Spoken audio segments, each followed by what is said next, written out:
یہ واقعہ ہے اصحاب سبت کا، اور یہ صرف تاریخ نہیں، یہ آج کا آئینہ ہے۔ حضرت موسیٰ علیہ السلام کے بعد بنی اسرائیل کی ایک قوم سمندر کے کنارے شہر ایلا میں آباد تھی۔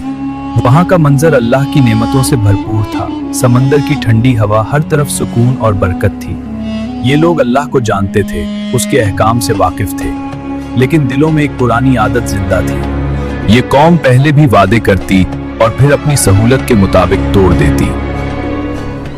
وہ سوچتے ایک وعدہ توڑنے سے کیا ہوگا، بعد میں اللہ سے معافی مانگ لیں گے۔ زبان سے اطاعت اور عمل میں چالاکی۔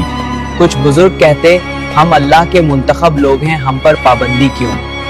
اللہ کا پیغام تھا یہ پابندی نہیں، امتحان ہے، سب کو اللہ پر یقین رکھنا چاہیے۔ اللہ نے ان کے دل کی حقیقت جاننے کے لیے ایک امتحان رکھا۔ انہیں حکم ملا کہ ہفتے کے دن صرف عبادت کریں، تجارت اور دیگر مشغولیات سے دور رہیں۔ شہر میں آواز پھیلی، صرف ایک دن کی بات ہے، اللہ کے لیے رک جائیں گے۔ امتحان کا پہلا اثر ظاہر ہوا۔ جس دن شکار ممنوع تھا، سمندر مچھلیوں سے لبالب بھر گیا۔ بڑی اور تازہ مچھلیاں جیسے خود آ کر کہہ رہی ہیں ہمارا شکار کرو۔ رات کا اندھیرا شہر پر چھا گیا۔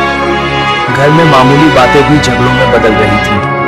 اسی دوران شیطان نے دلوں پر اثر ڈالا۔ صرف ایک راستہ روک رہا ہے، چالاکی دکھاؤ اور اللہ کے حکم کو موڑ کر فائدہ اٹھاؤ۔ لوگ ایک دوسرے کی طرف دیکھتے اور ان کے چہروں پر وہ مسکراہٹ آتی جو انہیں بڑے عذاب کی طرف لے جا رہی تھی۔ ہمیں ایسا کرنا چاہیے کہ مچھلیاں خود جال میں پھنس جائیں اور ہمیں کچھ نہ کرنا پڑے۔ بس نالیاں نکال دیں، مچھلیاں خود جال میں پھنس جائیں گی اور ہم اتوار کو نکال لیں گے۔ اللہ بھی خوش اور ہم بھی۔ لوگ سمندر کے کنارے گئے، نالیاں کھودیں اور جال بچھایا۔ اللہ سب دیکھ رہا ہے، یہ وقت ہماری نیت کا ہے۔ ہم تو عقل مند ہیں، حکم نہیں توڑا، صرف راستہ نکالا۔ لیکن انہیں یاد نہیں تھا کہ چالاکی اور گناہ اللہ سے کبھی چھپ نہیں سکتا۔ آخرکار وہ لوگ جو شکار کرتے تھے اللہ کے عذاب کا نشانہ بن گئے۔ ان کے چہرے بدلنے لگے، ہاتھ پاؤں پر بال اگنے لگے، سانس کی رفتار تیز ہو گئی۔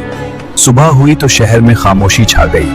جو نیک لوگ بچ گئے، انہوں نے دیکھا کہ گنہگار لوگ کہیں نہیں، صرف بندر ہیں، پرانے انسانی کپڑے لیکن اندر سے جانور۔ یہ خبر پورے شہر میں پھیل گئی۔ کیا آج ہم بھی اصحاب کی طرح اپنی چالاکی اور لالچ میں بھٹک رہے ہیں؟ ہاں یا نہیں؟ اپنا جواب کمنٹس میں بتائیں اور ویڈیو کو لائک اور چینل کو سبسکرائب کریں۔